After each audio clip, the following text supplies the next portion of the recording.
จอหน้ากันทุกวันว่าเหมือนว่าเราใกล้กันยิ่งกว่าเดิ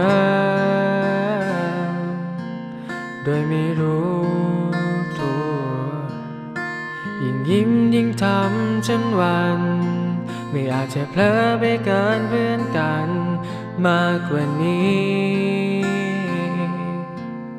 แอบซ่อนมันเอาไว้แต่ฉันอาจมีหนึ่งคำถามที่ยังไม่พูดออกไปไม่อาจจะรู้หนึ่งคำที่พูดนั้นอาจจะทำให้ฉันนั้นเสียเธอไปเป็นแค่เพื่อนกันฉันคงทนต่อไปไม่ไหวไม่ให้คิดไปไกลได้ไงไม่อยู่ใกล้เธอแล้วมันอ่อนไหวมากกว่าเพื่อนกันฉันว่าคงเป็นไปไม่ได้เธอมีเขาอยู่แล้วทั้งใจจะต้องยอมต้องเก็บมันไว้ไม่ให้ออกมา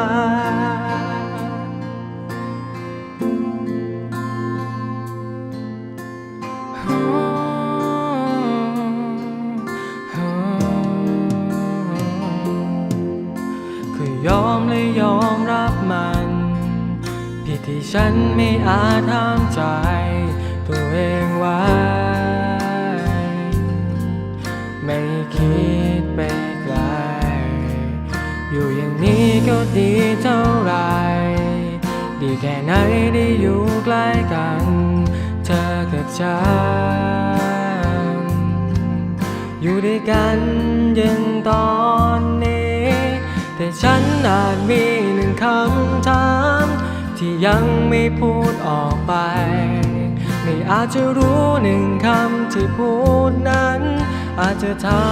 ำให้ฉันนั้นเสียเธอไป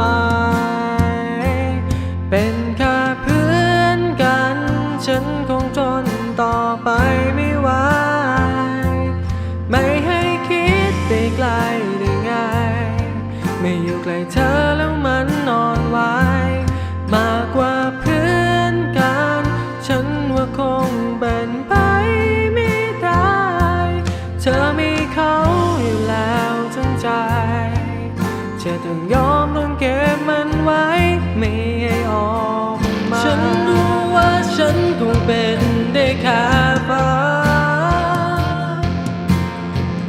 ในความจริงนั้นจะยังมีเขาอยู่ข้างเธอ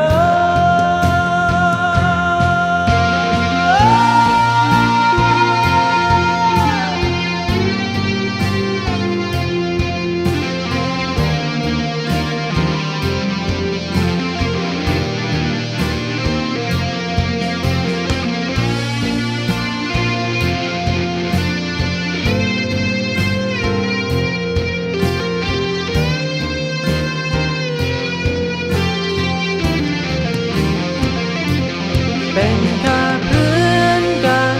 ฉันคงทนต่อไปไม่ไหวไม่ให้คิดไปไกลได้ไงไม่อยู่ใกล้เธอแล้วมันอ่อนไหว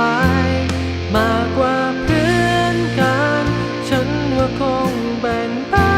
ไม่ได้เธอมีเขาอยู่แล้วทั้งใจ